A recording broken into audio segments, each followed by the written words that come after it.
Apreciados maestrandos, muy buenas tardes. Bienvenidos a nuestra primera sesión de la materia Seminario de Litigación de nuestra Universidad José Vasconcelos. Es importante señalarles que dentro de las técnicas de litigación en materia oral, pues son herramientas específicas que debemos de utilizar todos los abogados. ¿Para qué? Para pretender de esta forma presentar en audiencia intereses de un tercero, ya sea defensor, fiscal o asesor de la víctima, como podemos apreciarlo aquí en pantalla. Nuestro tribunal oral en lo penal, nuestro Ministerio Público, la defensa y el imputado. Es importante señalar que el sistema penal tradicional tenía ya más de 100 años de estar instaurado en el país, es decir, el sistema inquisitivo. En su momento, las valoraciones de cada parte del proceso eran válidas y la ciencia aplicada en este momento carecía de confianza y certeza con la que se goza ahora. Esta distancia entre ciencia y justicia permitía suponer que cuando una persona cometía un delito y lo confesaba, no había nada más que hacer. Así entonces, obtener una confesión, la reina de todas las pruebas. A como diera lugar, se convirtió en el día a día en el trabajo de quienes impartían justicia, y su regulación no permitía en la práctica un pleno respeto a la presunción de inocencia, a un debido proceso. Al juez lo veíamos oculto, no lo veíamos en audiencia y relativamente nos entendíamos todas las audiencias con el secretario de la causa. Por otra parte, el procedimiento era escrito y en muchas ocasiones en secreto, lo que permitió que se originara un sinnúmero de injusticias e inquietudes, pues los más desprotegidos eran aquellos que carecían de recursos para una buena defensa. Asimismo, las personas que eran víctimas de un delito tenían una participación menor en un asunto que las afectaba directamente y también eran reducidas las acciones para su correcta atención y protección.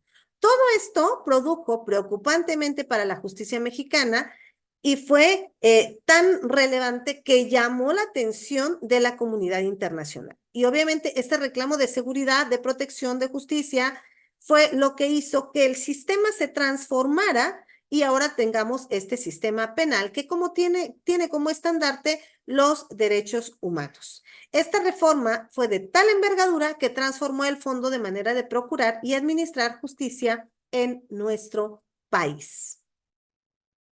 Y es así como llegamos a la reforma del 18 de junio del año 2008, cuando México despierta ya con el cambio más importante y relevante que se ha manejado a lo largo de la historia en nuestro país. Se publica en el Diario Oficial de la Federación e implementa este nuevo sistema de justicia penal acusatorio, reformando primordialmente estos artículos de la Constitución Política de los Estados Unidos Mexicanos: 16, 17, 18, 19, 20, 21 y 22. Fracciones 21 y 23 del artículo 73, fracción 7 del artículo 115 y la fracción 13 del apartado B del artículo 123. Además, abre un periodo que por 8 años da la federación para que cada una de las entidades federativas puedan implementar este nuevo modelo de justicia penal, en el cual se habla de una igualdad entre las partes. El objetivo principal de la reforma fue sin duda dar un sentido más humano a la justicia penal, acercarla a la gente y obviamente respetar a los derechos humanos, que la ciudadanía pudiera confiar de una manera oportuna en este sistema de justicia que además de ser rápido y gratuito, debería de ser eficaz. ¿Orientando a qué? A esclarecer los hechos y no a defender una confesión, a que se repare el daño y que se castigue al infractor, proteger al inocente y no a promover la impunidad. Y sus operadores, pues obviamente tenían estas condiciones idóneas para su desempeño y transparencia en sus funciones. Dicho de otro modo, una nación más justa y apegada a la normativa jurídica. Y por ello se sienta sobre estos principios: la publicidad, la contradicción, la continuidad, la concentración, la inmediación, igualdad ante la ley. Y en esta igualdad entre las partes, un juicio previo, un debido proceso, la presunción de inocencia y la prohibición de un doble enjuiciamiento. Este flujo estructural del derecho procesal penal, bueno, lo vemos de una manera muy simple y sintetizada en el cuadro, sin embargo, ya en la práctica puede llevarnos unos meses diversos. El fiscal del Ministerio Público, sabemos, se apoya de su policía de investigación y peritos, comienzan con una indagatoria, sobre todo cuando tienen conocimiento de una noticia criminal, se hace un informe ejecutivo, se programa de manera metodológica, se recolectan todos estos elementos de prueba, con ello nos llevamos a una formulación de imputación, obviamente se da en esta formulación de imputación medidas de aseguramiento, puede darse también una investigación y se llega a una preclusión. Si llegamos ante el juez de garantías, por ende, tenemos nuestra formulación de imputación, si está detenido, nuestro control de detención, que lo veremos más adelante. Pero, a grosso modo, nuestro juez de control va a conocer de nuestro escrito de acusación, una audiencia de formulación de acusación, la audiencia preparatoria, la audiencia de juicio oral o la intermedia, aquí en la preparatoria, y hasta llegar a una sentencia, que bien puede ser condenatoria o absolutoria. Pero para que eso ocurra, debemos crear una teoría del caso. Es decir, tenemos que entretejer nuestra teoría del caso. Pero ¿para qué sirve nuestra teoría del caso? Esta teoría del caso vamos a manejarla como una hipótesis. En esta hipótesis vamos a construir las partes, obviamente, de esta investigación inicial y vamos a consolidarla en la fase de investigación complementaria. Su función es orientar a las partes en razón a que sin esta la fiscalía no podría imputar la defensa y tampoco podría tener una estrategia para ello. Por lo tanto, tenemos que construir y entretejer nuestra teoría del caso. ¿A través de qué? A través de una estructura, como la podemos ver en pantalla. Nuestra estructura fáctica, nuestra estructura jurídica y la probatoria. De facto, de hecho, ¿qué fue lo que ocurrió? ¿Qué le estamos imputando? ¿Dónde lo podemos encuadrar aquí en la estructura jurídica? ¿Y con qué datos de prueba aseguramos que es culpable? Estas son algunas características para nuestra teoría del caso. Debe de ser única, simple, creíble y autosuficiente. Cuando hablamos de única, hablamos de una existencia de hechos dotados de una consistencia argumentativa, por lo que manejar más de una teoría del caso en juicio resta credibilidad a nuestra defensa. Por eso tenemos que identificar nuestra teoría, casarnos con ella y defenderla hasta juicio. Debe de ser simple, en razón a que debe de explicarse de forma sencilla y cómoda toda la información derivada del juicio, tanto de nuestra parte como de la contraria. Debe de ser creíble. ¿Por qué? Porque este requisito de sencillez en su elaboración nos va a llevar a construir de una forma más entendida y que pueda ser retenida y asimilada por el juez para contar con los elementos que lo doten de verosimilitud, es decir, que la hagan creíble. Para ello, contamos con hechos lógicos basados en la experiencia común del día a día, consecuentes. Debe de ser autosuficiente, pues se debe considerar la totalidad de los hechos de la causa, de forma que no permitan una explicación lógica a los mismos, tanto respecto de nuestros hechos como de nuestro adversario. Todo ello a fin de evitar que la otra parte pueda dañarnos al no poder aportar determinada explicación sobre lo sucedido. Y para que nosotros podamos debatir todo esto, debemos de contar con técnicas y destrezas de litigación ante nuestro juzgado de garantías. Y como litigación oral vamos a entenderlo de una forma sencilla. Es como una forma de discusión, de pleito, de confrontación de dos o más partes ante un tercero. Y aquí lo podemos ver. Fiscalía, defensa, ante un tercero, ante el juez. El imparcial, que es el juez, las escucha, les contesta y decide cuál de ellos o a cuál de ellos es el papel de merecedor o no de las pretensiones que ha manifestado o argumentado en un procedimiento judicial. Aquí podemos ver en este cuadro comparativo los momentos que vivimos en una carpeta de investigación con detenido y sin detenido, y también el fundamento legal. Obviamente, nuestro control legal de la detención, si no violentamos derechos humanos a la hora que lo detuvieron, si le dieron a conocer sus derechos, si fue valorado por el médico, si estuvo acompañado de algún asesor, si tuvo comunicación con su asesor, su defensor particular. En la formulación de imputación se le da a conocer al imputado qué es lo que se le imputa, qué pretendemos nosotros acreditarle en juicio y qué le vamos a acreditar.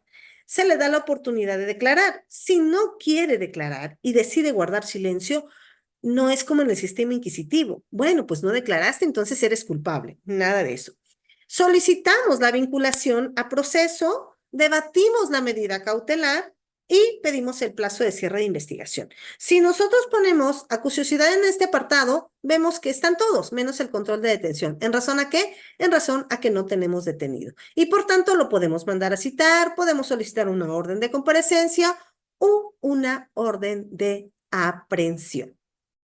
Y aquí podemos ver de una manera muy sintetizada también los momentos que se viven dentro de nuestras audiencias en el juicio penal acusatorio.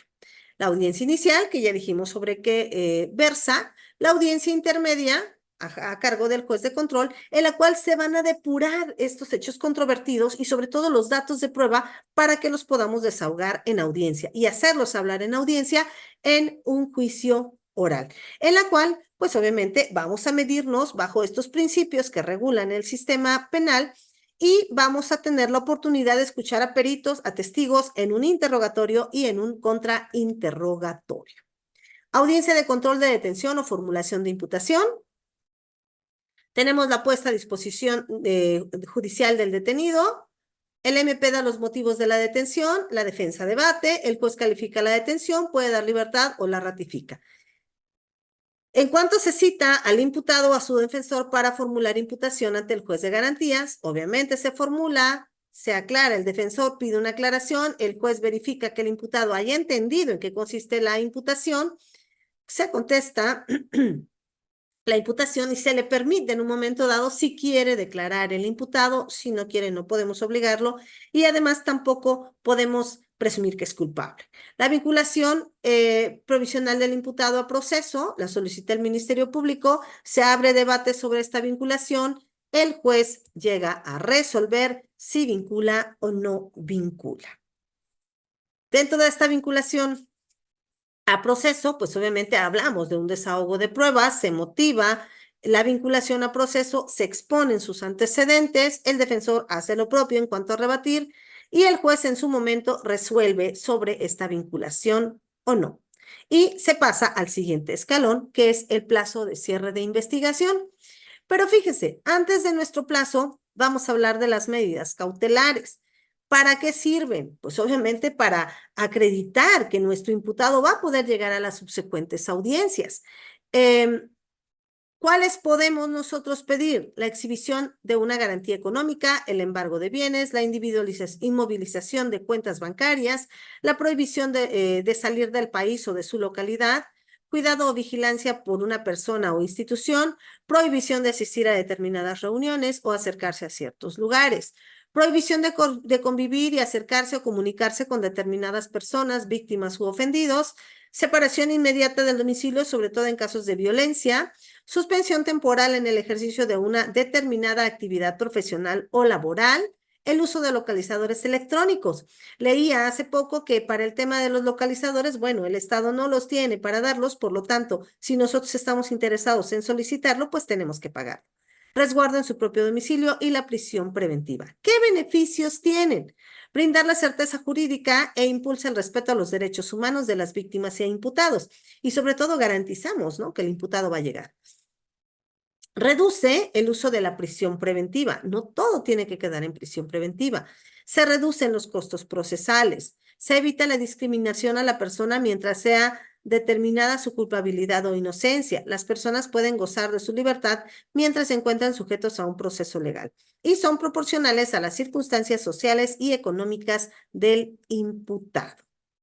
En cuanto a la prórroga del plazo de la investigación complementaria, de manera excepcional, el Ministerio Público podrá solicitar una prórroga del plazo de investigación complementaria para formular su acusación, con la finalidad de lograr una mejor preparación, fundando y motivando su petición. Y el juez podrá otorgar la prórroga siempre y cuando el plazo solicitado no se exceda a los plazos que refiere el artículo 322 anterior.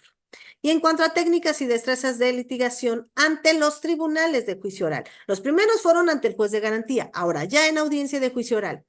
Obviamente la técnica para el alegato de apertura, la recepción y debate de pruebas, el debate que se da entre las partes para un examen y un contraexamen y sobre todo los métodos que se van a llegar a utilizar en audiencia. Dentro de nuestra etapa de juicio oral, tenemos los alegatos de apertura, el desahogo de pruebas, este interrogatorio y contrainterrogatorio a nuestros peritos y testigos, los alegatos finales o de clausura, que son con los que ya concluimos lo que venimos a exponer, la deliberación, el fallo y la audiencia de individualización. ¿Para efectos de qué? De hacer saber cuál es la sentencia. Dentro del refrescamiento de memoria, que es una de las técnicas de litigación, pues obviamente los vamos a ocupar cuando advirtamos que al testigo se le olvidó algo. En ese momento que escuchamos al testigo y no llega a recordar algo, advertimos que hay un olvido y por lo tanto pedimos el refrescamiento de memoria. Debemos sentar las bases para que el juez nos pueda otorgar esta técnica. Preguntarle a nuestro testigo si ya declaró anteriormente sobre estos hechos, en qué sede, ante quién. Anunciarle la técnica, es decir, solicitar la autorización al juez para realizar la técnica de refrescamiento de memoria. Reconocimiento, ponemos a la vista el dictamen, si hablamos de un perito, el dictamen que ya realizó y preguntarle si conoce lo que le estamos mostrando, si reconoce y por qué lo reconoce, y para finalizar, pedirle que lea para sí, obviamente en voz baja, su declaración y posterior, hacerle la respuesta que había olvidado. En materia de preparación a testigo, es muy importante que podamos realizarlo porque esto va a ayudar a nuestro testigo a poder ofrecer un testimonio de una manera clara, precisa y confiable. Debe de existir esta relación cordial, buena, entre nuestro testigo y obviamente nosotros como abogados. Es importante, ¿por qué no decirlo también? Repasar los documentos relevantes para que el día del juicio el testigo sepa, no desconozca a qué es lo que va. Y el abogado debe ilustrar al testigo acerca de su rol en el juicio, del marco general en que éste se desarrollará. Así también debe darle toda la información necesaria para que éste pueda tener la claridad y no ponerse nervioso en una sala de audiencias. ¿Cómo se inserta esto? Pues en el texto general del juicio y cuáles son sus derechos y las expectativas del sistema frente a su declaración. El examen directo es lo que nosotros vamos a realizar en cuanto a técnica para preguntarle a nuestro testigo. Pero ¿qué buscamos? ¿Cuál es nuestro objetivo en este examen directo? Construir la credibilidad de nuestro testigo, ingresar material de convicción sobre las proposiciones fácticas que constituyen nuestra teoría del caso. Por eso les decía, la construimos, nos casamos con ella, la arrastramos en todas las etapas y al final, pues tratamos de probarla o la probamos en nuestro alegato final. Acreditar e introducir al juicio objetos, documentos e informes, obtener información relevante para el análisis de otras pruebas. Y este es uno de los momentos histriónicos, vamos a decirlo así, dentro del juicio. El alegato de apertura. ¿Cómo lo vamos a construir? Con una introducción, una frase, en muchas ocasiones ponemos una frase ad hoc al tema que estamos litigando, la presentación de los hechos sustentados con medios probatorios, la presentación de los fundamentos jurídicos y qué vamos a acreditar. Acreditaré y probaré en este juicio, en esta audiencia, que el imputado es culpable. Conclusión. Y como siempre, agradezco mucho su atención, quedando a sus órdenes.